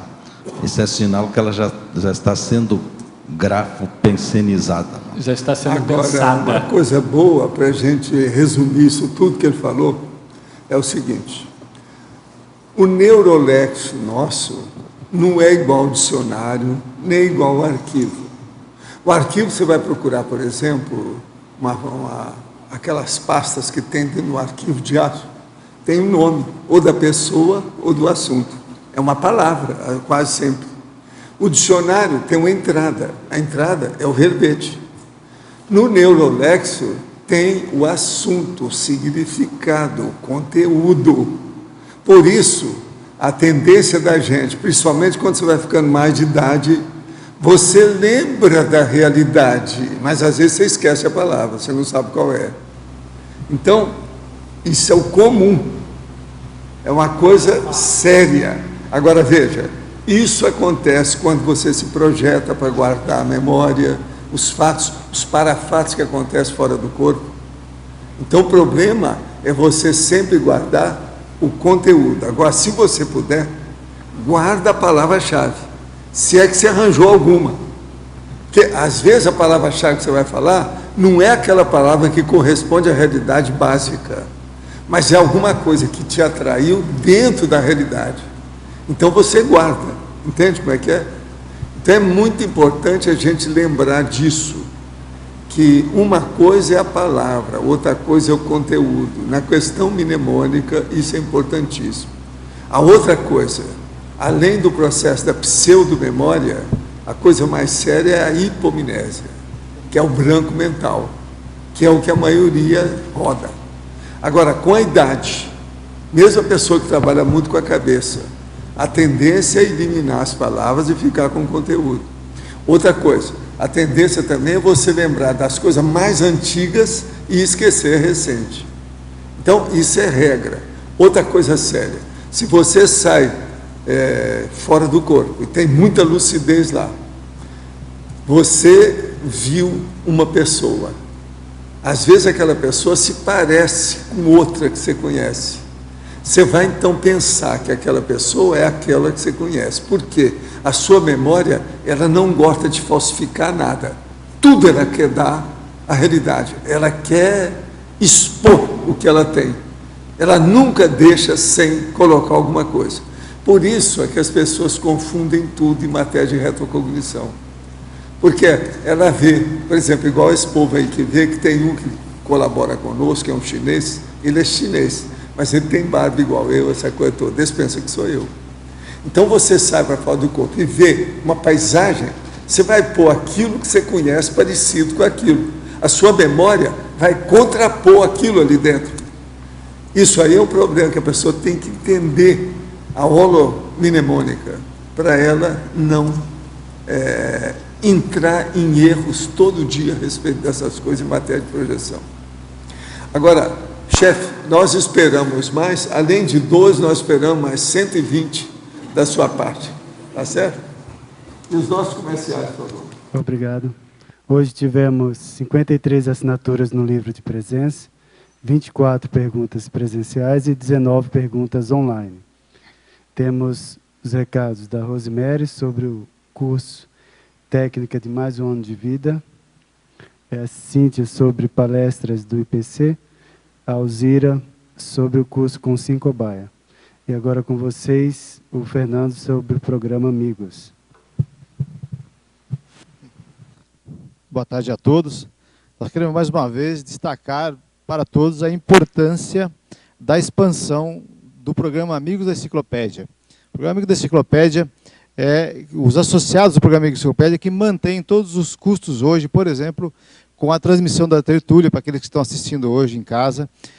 Todos os custos que tem aqui no tertuliário, por exemplo, ar-condicionado, energia, o verbete que vocês recebem aí, todas essas despesas aqui, enfim, do tertuliário, do holociclo e da holoteca. Essas despesas são crescentes, há necessidade de novos investimentos. Nós também então precisamos aumentar a base do programa Amigos hoje, em torno de 480 assinaturas ativas, para 600 assinaturas poder atender toda essa demanda que mantém essas estruturas da produção da enciclopédia da Conscienciologia e da transmissão diária das tertúlias e da realização do círculo mental somático, das mini-tertúlias, tudo isso aí.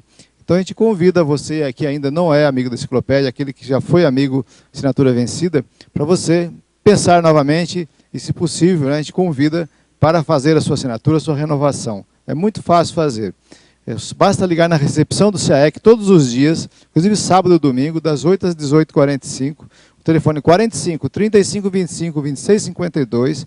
Você faz a tua assinatura com cartão de crédito rapidamente, em poucos minutos. E também pelo site www.enciclopediaconscienciologia.org. Nós ficamos à sua disposição e agradecemos o seu apoio.